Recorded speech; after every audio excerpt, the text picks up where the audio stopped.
Okay, welcome everyone to our LinkedIn and Facebook Live. We're going to be talking about health writing today and how to get started.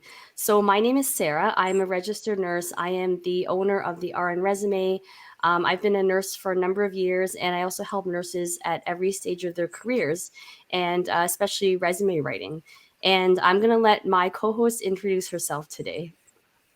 Hi, everyone. My name is Janelle. I've been a nurse for about 6 years, and I've been a health and medical writer for 4. And lately, I've been focusing on helping nurses follow my path and to become medical and health writers themselves. Yeah, so welcome to our LinkedIn Live. This is actually the second one we've done on health writing just because there's been so much interest. And I think it's a really great path for anyone to go down who's looking for a bit more work life balance, who's looking for some more control in their life. Anyone who enjoys writing, this is something you can definitely turn into either a side hustle or your full time job. I know there are a number of people listening today, so I definitely want this to be interactive. As we go along, feel free to type comments in the chat. We want to be able to answer questions in real time. We also want to know where people are coming from. So if you could just type into your chat box where you're from, we'd love to know if people are from Canada, where I am, or the States where Janelle is, or just any other country really across the world. So I'm not seeing any comments yet. Hopefully people are able to see this. I'm just going to check quickly on LinkedIn if this is loading. Let's see here. Okay, so we got someone. Okay, I wanted to make sure this is working. Okay, so my chat is lighting up. We've got people from North Carolina, Boston, someone from Newfoundland, Canada. We've got England. Okay, I think my chat just took a while to load. Okay, I don't know if I can go through all of them, but we've got someone here from Virginia, Nigeria, California, Ooh. Toronto. That's kind of where I'm from. We've got Brighton, Ontario, Ontario, Canada, Connecticut, British Columbia, Concord, New Hampshire. Is that where you're from, Oh, Janelle? that's You're by somewhere. me. Oh, okay. Yeah. Yeah. Okay, Nebraska, Ontario, or sorry, Toronto, my neck of the woods, Alberta. Okay, great. So we got lots of people from everywhere. Um, so I think this is really good because, it's one of those things where you can do from anywhere. So Janelle, I love the post that you actually posted early this week. It's like you need 3 things to be able to be a health writer. Number one is an internet connection. Number two is a computer that turns on. Which I thought was kind of funny because obviously you don't want a computer that can't turn on. And then you need an email address dedicated to writing. So that's literally all you need. I just imagine like you could be doing this at the beach, you could be doing this from a coffee house, you could be doing this really anywhere and everywhere, which is the beauty of health writing. Um, so before we get into it, Janelle, maybe you could just tell everyone what exactly a nurse writer does, because I know you're getting a lot of questions all the time about this. Yeah, so I don't blame anyone because I had no idea what a nurse writer does too. They don't exactly teach you this in school.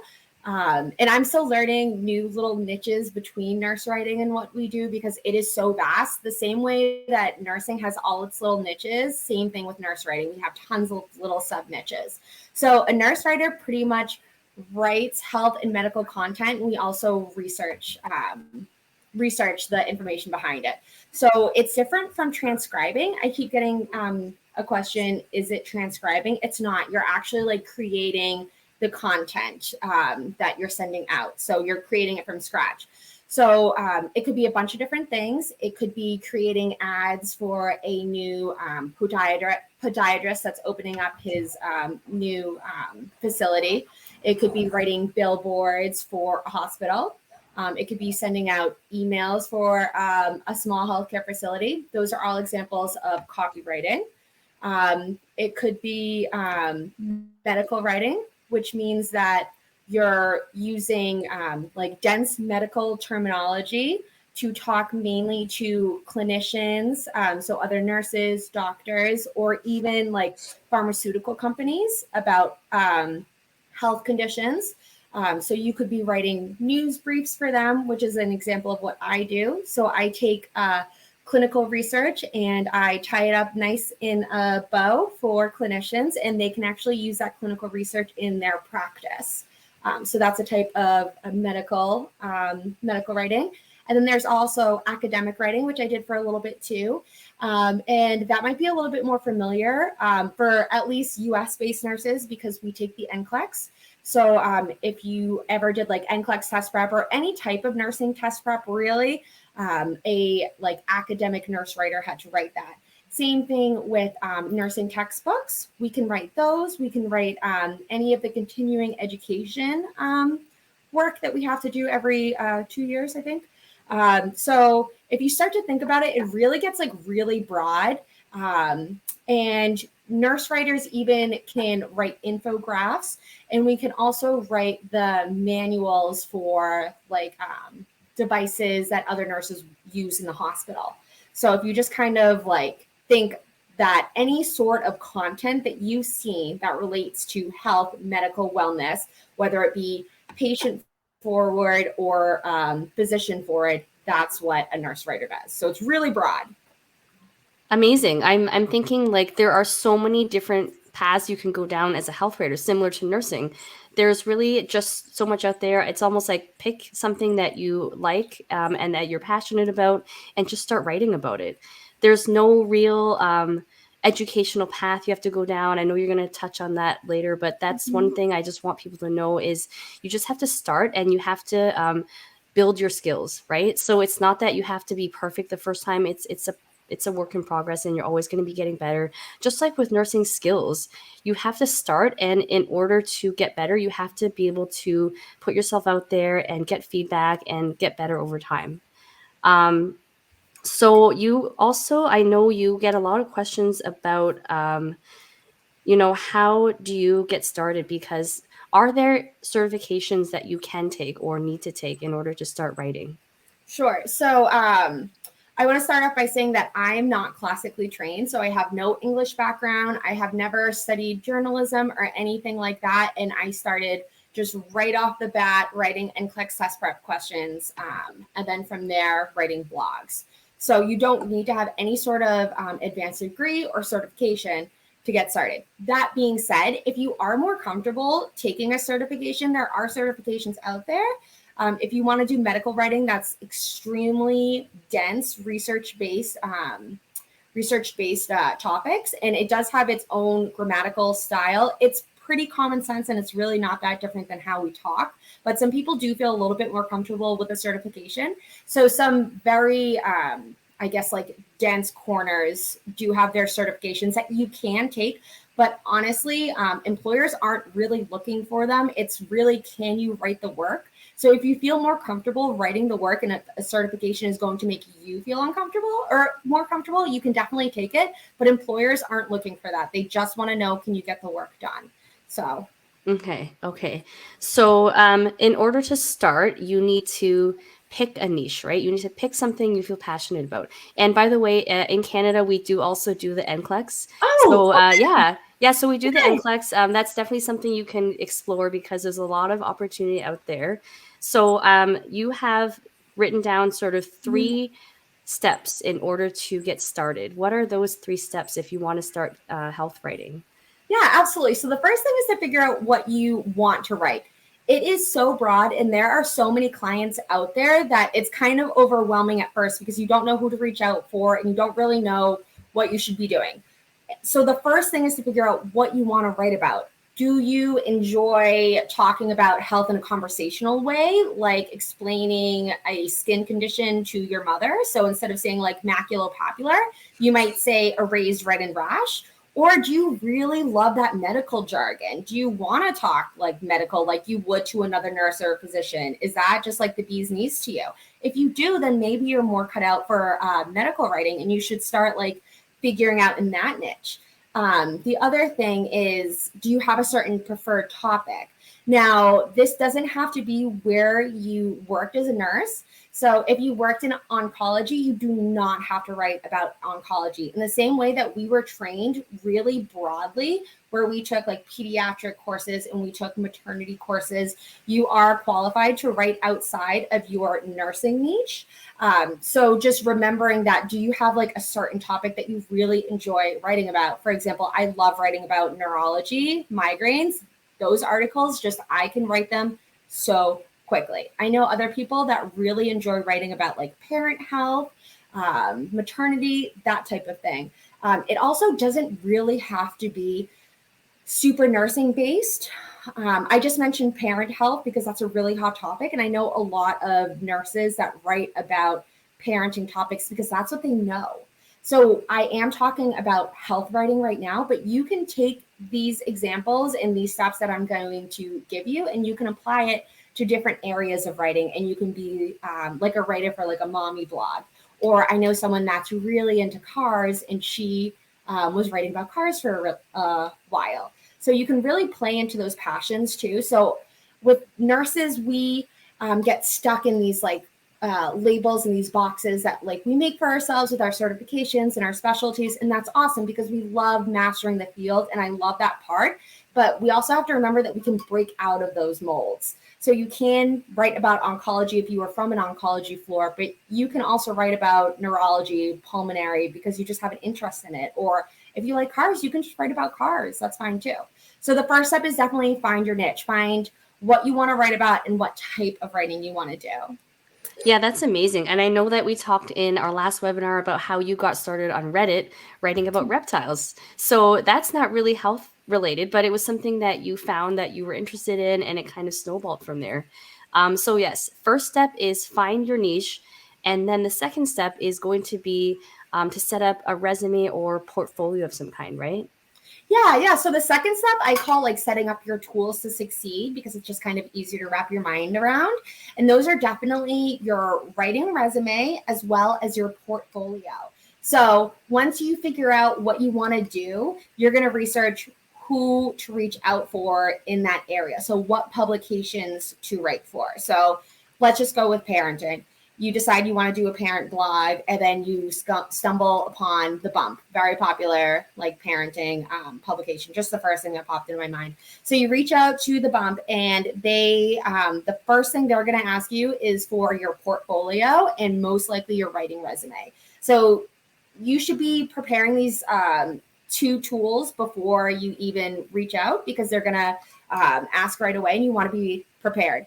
So your portfolio really should reflect the type of work that you want to do. So that's why you want to find your niche first. So if you want to do The Bump, you want to fill your portfolio, which a portfolio is just a fancy word of saying like 3 to 5 examples showing that you can write. So if it's for The Bump, it would be 3 to 5 parenting blogs. If it's for like news briefs for clinicians, which is another example that I do, it would be 3 to 5 news briefs for like medical, that type of thing. So everyone's portfolio is going to look different based on the client that they want to get. And that's just 3 to 5 pieces. It doesn't have to be super dense. And then the writing resume is really important too, because you're going for a completely different job than your nursing career. And while your nursing career is super valuable, you're going to be putting a different emphasis on different transferable skills that we're going to talk about later and just different things. So you're just going to have to be tweaking that document a lot. And it's really important because those two documents are the portfolio and the resume. Those are your first impressions when you get your foot through the door. So it's really important that you make a really good first impression. Okay. And so when you say portfolio, is Yeah. it just literally a collection of your work, or does it have to be on a website of some kind? Like, what does a portfolio actually look like? Yeah, it could be really loosey-goosey, to be honest with you. My portfolio, I have it on my website, but it's not super up to date. So right now I'm just sending like a link of like, okay, I wrote for health grades this super applicable article. So I'm going to send them the link to my health grades article. But if you're not published, that's fine. You can just send it as a Word document. It doesn't have to be. If you do get published, and published portfolios do hold a little bit more weight than unpublished, because it means that you've worked with an editor before, so you do understand the editorial process. And you can do that through guest blogging in a couple of different ways. You would just like send them the link. So it's not like a crazy fancy thing. Okay, and someone just asked a question and they kind of read my mind, and I asked you about this earlier. What if it's your first job and you don't yet have a portfolio? Yeah, I actually get that question a lot, and so you could go about that a couple of different ways. You could do the unpublished route, which, like I said, doesn't hold a lot of weight, but you can still try it, and I've seen a lot of success with that. Or you could try reaching out for guest blog positions. You could try reaching out to a nonprofit and seeing if they want help pro bono. It would be unpaid, but a lot of the time, if you're reaching out, someone is probably going to be jazzed that you want to help them create the content. So those are some Okay. methods that you can use. Okay, so let's talk a bit more then about the resume. And this is where I'm really interested because I write resumes for a living for nurses. When I write resumes, usually I want to tailor the resume, obviously, and you want to focus on the skills needed for a job. So I've actually started writing health writing resumes for clients, and I think it's just like any other job where you have to focus on what they're asking for. So it's like a job description, right? Health writing, you want to think about any and every sort of type of writing you've ever done. So whether it be for patients, whether it be for other staff members, if you've ever written any reports, even if you've written emails, these are all things that you want to start thinking about. If you've even ever done a newsletter, like on a voluntary basis, just you got to really pull this out of what you've done and think transferable. So if this is going to be your first writing job, think about all the transferable skills you have to show that you're an ideal candidate. It's not going to matter as much for your clinical type of skills, right? So if you have a look at your resume right now, let's say you're a bedside nurse and you're working in a hospital. Have a look at what's under each job description. Is it filled with things like starting IVs, drawing blood, being part of procedures, or are you focusing more on what they're asking for? So patient teaching and education, making educational materials for other staff members. If you've ever been a preceptor even and you put together a package for the person you're precepting, that's still writing in some form. So it's being creative with that. And also don't be afraid to cut things out of your resume. I always say less is more, because really you just want to show people that you can write. And the way that you write a resume, so if your resume is very clean and polished, no spelling errors, that's going to reflect on your potential writing ability when you do write for someone. So I can't emphasize enough just to make sure you proofread everything. Make sure that visually it looks good as well, because then that shows your ability to use a computer. And I think there's many different other things that you can do. So if I've missed anything, Janelle, feel free to jump in with the resume tips. I think my favorite part of what you just said is just finding your pockets of writing in your everyday life or your everyday nursing life and really leveraging that. I'm thinking back to my first resume, and I'm pretty sure I put care plans and nursing notes because I was trying to highlight the fact that I knew medical terms and that I knew what a nursing note was like. And actually, when I was doing NCLEX test prep, they were pretty, I guess, intense with the writing, and I was writing nursing notes for that NCLEX test prep. So you never know what a hiring manager is looking for. So yeah, that's what my first resume looked like as a writer. So Okay. And then the other thing is people are wanting to know, okay, let's say you found your niche, you have put your portfolio and your writing resume together. Now, how do you actually go out and find clients? sure. So this is a question I get all the time too. And I think the most important thing to remember that to this is to always use multiple forms of client acquisition. I never put all my eggs in one basket, and I'm constantly pivoting between a couple of different ways. So I actually lost two of my retainer clients last month. And before, I would have had an absolute heart attack because retainer clients are someone that you keep from month to month. So I haven't looked for a client in like a really long time. So I had to like kind of like dust myself off and like find new clients. But it ended up being a really good moment because I found clients that were higher paying than my previous clients. So also just to like side note that sometimes losing clients isn't like the worst thing ever, because you might be able to find like bigger fish out there that you didn't know were out there. So what I did first is I tapped into my network. I'm always networking and making like authentic connections with people. And what that means is just being like a real person online and not being, I guess, like robotic with my like pitches, like not pitching to people right away, just making sure like my LinkedIn is optimized. So when I'm interacting with people and I'm engaging in posts and I'm connecting with people because we're in the same field, that I'm not pitching with them right away saying, hey, do you have work? Hey, I need a job. Hey, are you hiring? That I'm just saying, hi, how are you? And they're looking at my profile and they see that I'm a writer. So if they do have a job in the future, they will reach out to me. Yeah, you actually just brought up a good point. I think it's really good to actually optimize your LinkedIn profile if you are looking for writing opportunities, and even just putting some of your work on your profile. Because if you switch your LinkedIn to creator mode, there's a section where you can feature articles or links, right? So maybe that's something you'd want to do too.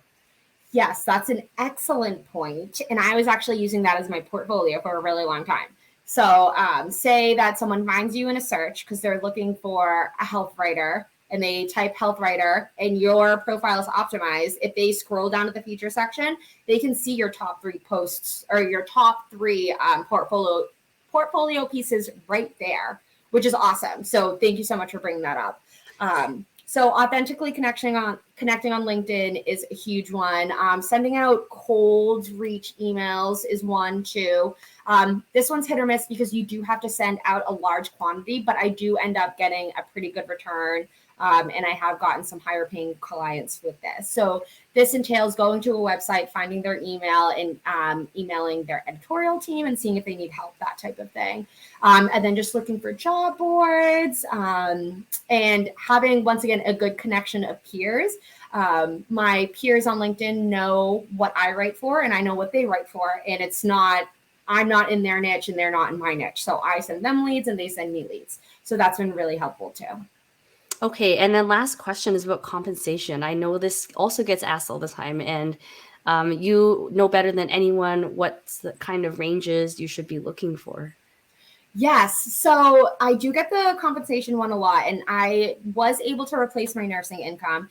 And the thing I really like about freelancing is because you can set your own rate, which is crazy. I don't know many hospitals that you can go in and just be like, this is what you're going to pay me. And like, they'll do it. So that's just really fun because every time I get a new client, I'll raise my rates. Every year, I'll raise my rates. So it varies wildly because what I just said with all the different niches of academic, medical, health content, blog writing, you can do ghost writing for ebooks. All of those have a wild range. But I will say I was able to replace my nursing income, and some of them do go up to like $240,000 a year if you're like a regulatory writer. White papers, if you write a white paper, it's anywhere between like 4,000 to like 12,000 ish. So there are some really high paying deliverables out there. If you don't want to dive in all the way though too, and you don't want that like high number pressure, you can also find like lower paying deliverables where like a blog is like $500 around there. So you can really find the range, and it's up to you to like really negotiate and find that comfortable area for yourself. Okay, so the chat's been going a little crazy, so I'm gonna get to some questions, Okay. and hopefully this will be good for everyone too. Okay. So Nicole wanted to know, is it the same as copywriting? So is health writing the same as copywriting? Yes, so I love this question. So you can do health copywriting. So copywriting is a form where you're trying to like either hard or soft sell. So you can write a website to copyright. A white paper is a form of copywriting. So you could write a website for like a nurse executive, for example, and that's copywriting within the health niche. So copywriting is like one type of health writing. You could write ads for like a med spa, for example. You could write Facebook ads for a health coach that's a nurse. So yeah, copywriting is a part of it. That's one area that you can do if you're interested in it. Okay, and then we have another question. Can we use AI? So, what's your opinion on copywriting, health writing, and the role of AI?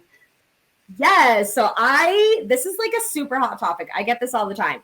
Do I personally use AI? No, I don't use AI. All my contracts say that I can't use AI. So they want someone to write the content. If you're just going to use AI, why wouldn't they just use AI instead of paying you to use AI? So no, you can't use AI. They have AI checkers and everything. You can't just pop in a prompt. Also, AI is wildly inaccurate a lot of the time. You're going to spend a lot of time going back to check your sources.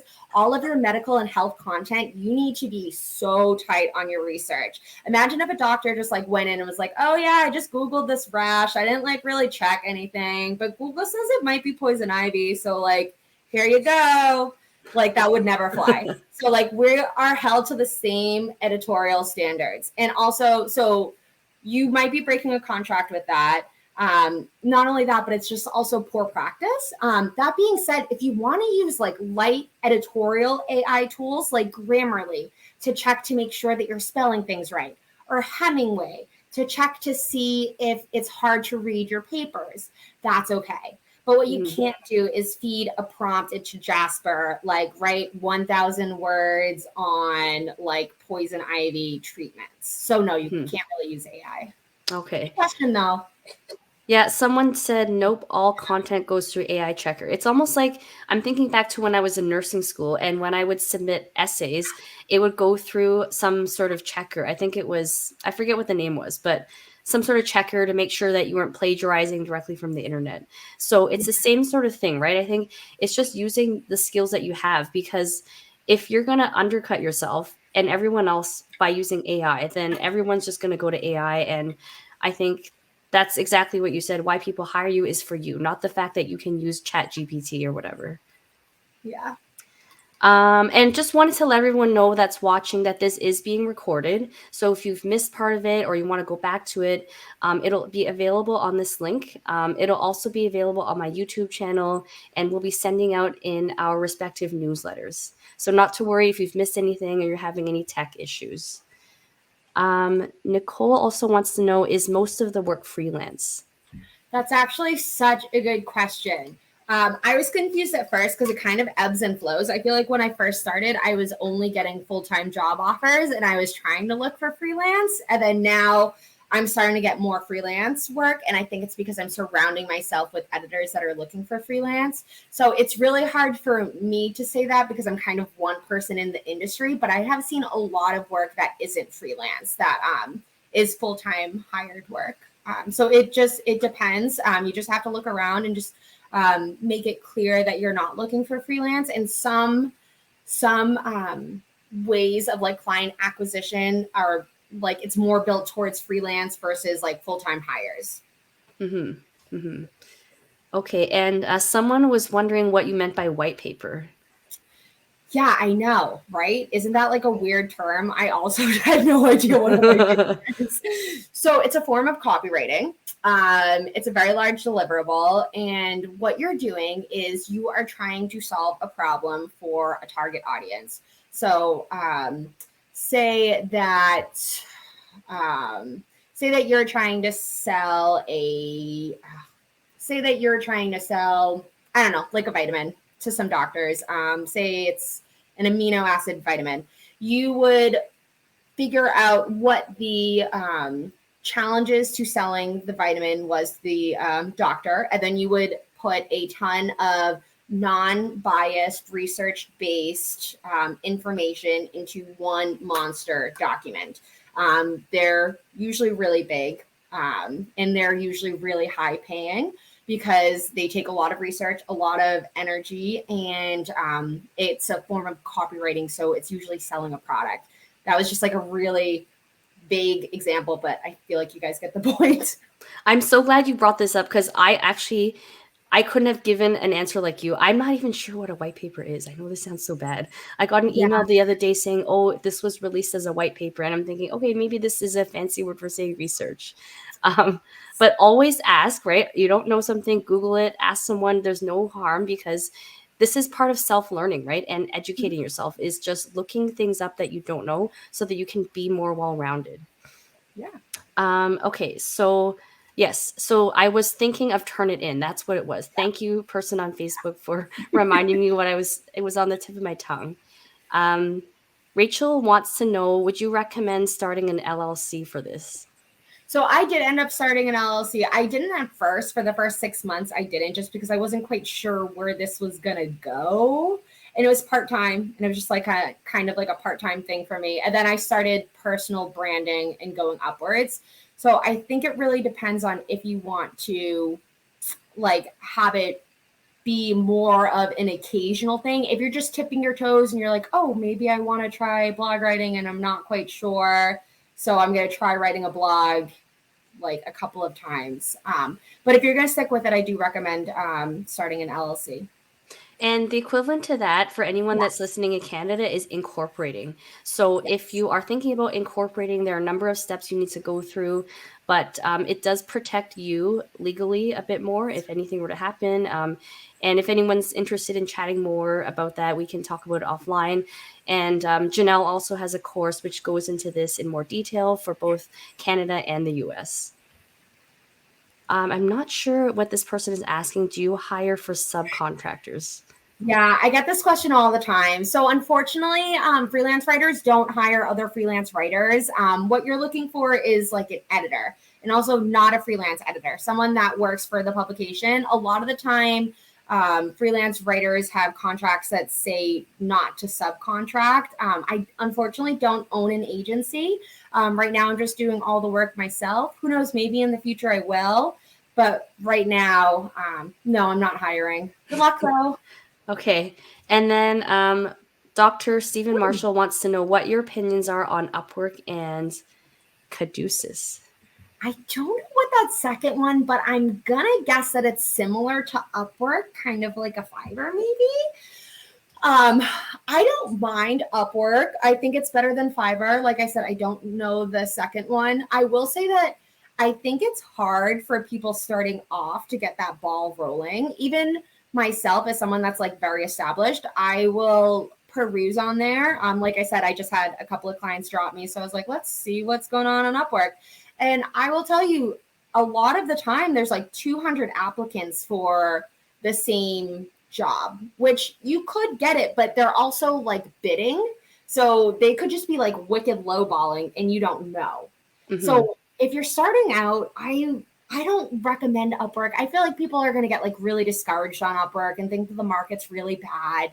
I would counter Upwork with cold emailing because I think that the rate might be a little bit better for like a response. Cold emailing also isn't like the most responsive, but I feel like Upwork is just like depressing to be on sometimes. But that being said, if you're good at Upwork, I always say lean into what you're good at. And some people just, that momentum builds and they can do it. But for people starting out, I think it's really hard to get that ball rolling to begin with. Yeah, and I think on Upwork, a lot of potential clients are just looking for the lowest rate. Yes. So you're competing with not only everyone in your area, but everyone around the world that can do what it is you're trying to do. And just so you know, I applied to Upwork about 3 or 4 years ago and they rejected me. So don't get discouraged. Upwork is not the be all and end all. It's certainly not going to hurt to be on there, but I wouldn't rely on that solely to get most of your jobs. And sorry, he is also saying Caduceus began with a simple idea, matching freelancers and clients in the healthcare space. Also, that might be a little bit better for healthcare providers. That's awesome. Yeah, I think anything that's a little bit more specific and more niche, that will definitely help you stand out a little bit more. Michelle just wanted to know, can you address any legal concerns? I think maybe this was related to what I said about incorporating, but from your experience, have there ever been any legal concerns that people should be aware of? I haven't run into legal concerns. I think that when I get asked this, I like to fall back on best nursing practice. So always remember your scope. So we can't prescribe, right? So I would never say in my article, for a headache, you should take 650 milligrams of Tylenol every, 4 to 6 hours.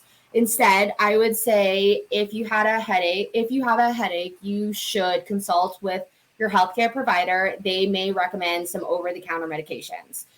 It's also the difference between saying probiotics will cause weight loss, or research indicates probiotics may help with weight loss. So always using the proper language, may instead of will, and also using like research-backed information and using really good citations, because if you can cite your source and it's accurate and you're not making false claims and you're not defaming anyone, I think I'm saying that wrong, but then your legality is fairly low. It's still there, but it's also there in nursing. So you just kind of have to make sure that what you're writing is accurate and also true to like your nursing experience.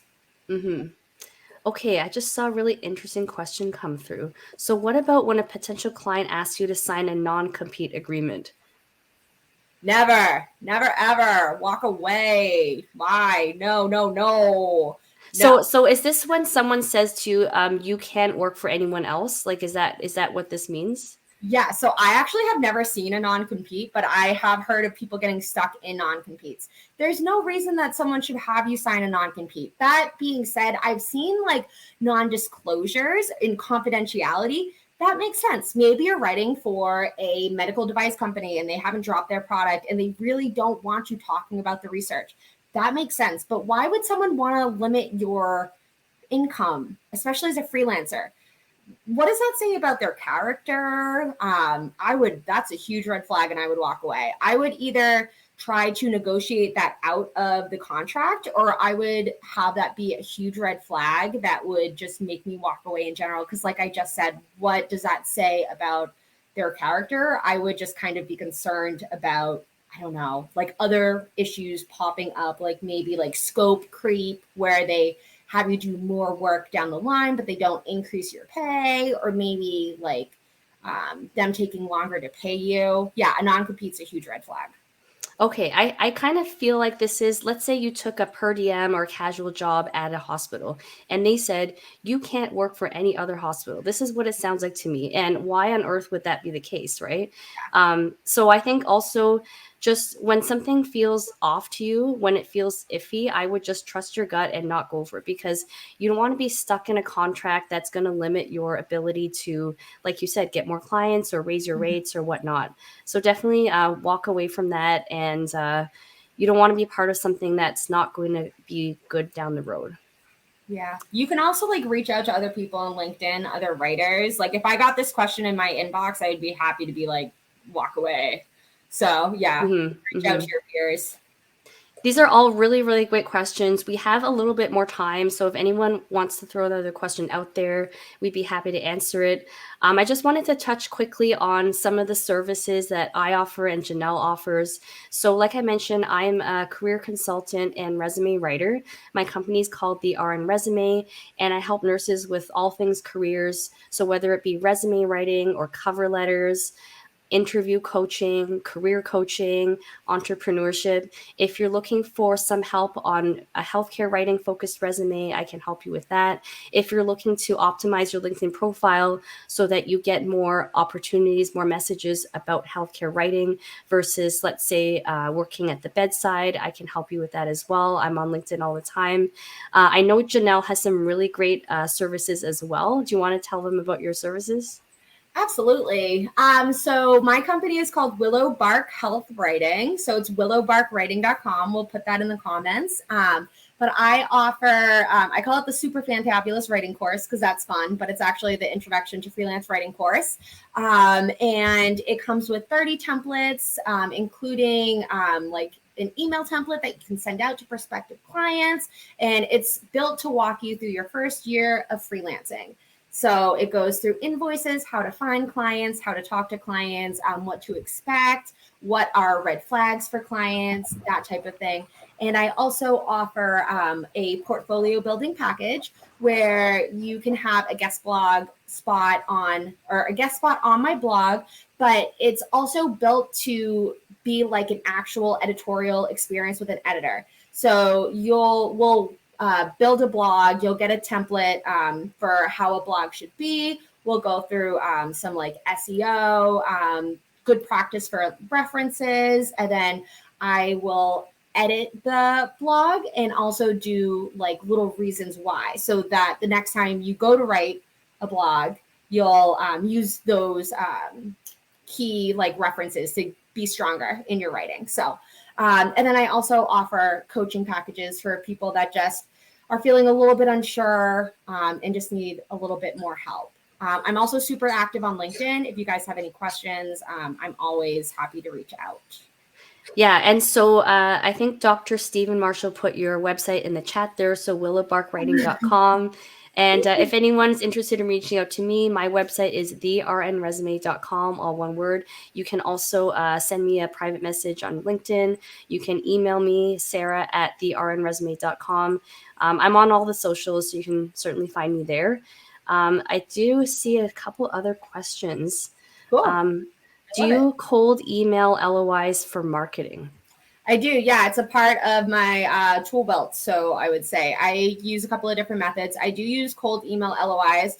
The thing you have to remember about cold emailing is you can't just send like one or two and expect a response. You do have to send several, and then you will get a couple of responses in return. I will find, though, that I have hooked some pretty big fish that way. So just kind of being consistent with that and not giving up too early if people aren't responding back. But yeah, I do use that with pretty good success too. And the course actually comes with an editable template that you can use and goes over that. And what does LOI stand for, in case anyone doesn't know? Letter of introduction. So it's just like, hi, how are ya? This is our video letter of introduction, by the way. Yeah. We're super fun. So I think that we have a couple other questions. I feel like we've answered them a little bit, but maybe if there's anything you want to expand on. There was someone that wanted to know how to price. I think this is really vague, but if you have any sort of general advice, that might help. Yeah, so the course comes with a lot of advice on this. I start with making a household budget, figure out what your bills are, and then figure out what you need to not only survive, but thrive. You don't want to just like scrape by. You want to be proud of your income. And also, I ask myself before every deliverable, or deliverable is just a fancy word to say like what you're about to write. I'm like, what would make me excited to write this? Like, what number would make me excited to write this? If I'm really busy and I don't quite have the time to write, I will bump up that price. So it is like a lot of like playing around, and you will get used to it. I hope that helps. It also ranges wildly, so it's really hard for me to go into pricing when there is medical, academic, health writing, content writing, all that type of stuff. Yeah, I think just like leaving a traditional job and going on your own, this is something that you will learn over time and be more comfortable with, right? So I know even for myself, I was super nervous every time I raised rates. I thought, okay, no one's going to pay me. They're going to think I'm being crazy. It's a ridiculous price. And then when people started to pay me, I realized that they're willing to pay for what they believe in. And I started to gain more confidence. So I think that's part of it too, is knowing your worth, not underselling yourself, knowing that your price isn't necessarily going to be for everyone. And that's okay too, because the people or the organizations that are willing to pay are the ones you want to work with.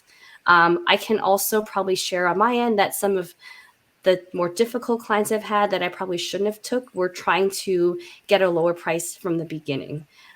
So just know that you're a service for a particular type of person. You might have your target client or your target organization.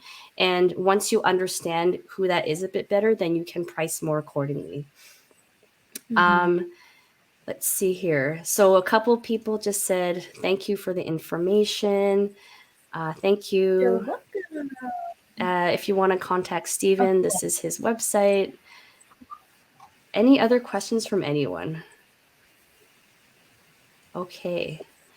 Janelle, any last comments that you want to share? Oh, sorry. We have one more question. Okay. Oh, okay. So when we're looking for places to send letters of intent, how do you find the organizations for different types of medical writing? Sure. So, yeah, sorry, I'm just trying to process this one. So this kind of starts with the niche one. So you would have to, first of all, find out what you want to write about. And then you find out who writes that. So I don't want to use the parenting one because I just used that one. Let's do neurology because I'm super into like migraines and neurologies. So say I'm really into migraines and neurology and I'm really familiar with that type of thing. What I might do is I might like Google a something to do with migraines. Like, I don't know, like migraines with auras, and I might figure out what publications are writing about that or what publications are specializing in neurology. And then those are the publications that I would look to reach out for. So it's just kind of figuring out who's writing about the topic that you want to write about, if that helps. Okay. One more question. If you Sure. don't receive a response from cold emails, do you do a follow-up? I do a follow up. I do a follow up. There's like a little bit debate of how much follow up people do. I tend to follow up with people when I need like more clients. So when I just was in that little bit of a rut, I wouldn't even call it a rut, but when I lost 2 clients, I went down to, I have a spreadsheet where I keep all of the people that I reached out to in the past, and I tapped back into that. So I did reach out again to anyone that didn't follow up with me. Some people elect to do like timely ones, like, I don't know, once a month, every 3 months, that type of thing. I personally don't do that. I don't really know why. That's just not really my thing. But some people do that. So yeah, definitely follow up. What I do is when someone reaches out to me, I have a little thing I keep track of on Trello. It's a project management type software. I will follow up with someone in probably 3 to 4 days, just asking if they have any questions. And if they don't respond to that one, I just move them off to another document. So you can decide yourself if you do want to follow up. I probably say once, like definitely no more than twice, because if they are interested, they'll get back to you, or they might be on vacation, or they might be really busy. So as long as they know that you're available and interested, then that's the main thing. They'll remember you if they have a job for you. Yeah. Yeah. Okay. So, oh, thank you, Dr. Marshall. You're awesome as well. I'm going to check out your website. Yes, the recording will be available as soon as we end this. You just navigate back to the event page on LinkedIn and it'll be there. April says thank you. Miriam says thank you. Thank you everyone for listening. Sorry we couldn't get to all the comments, but we really do appreciate your participation. Reach out to us if you have any questions at all, and thank you so much for listening. Thank you guys.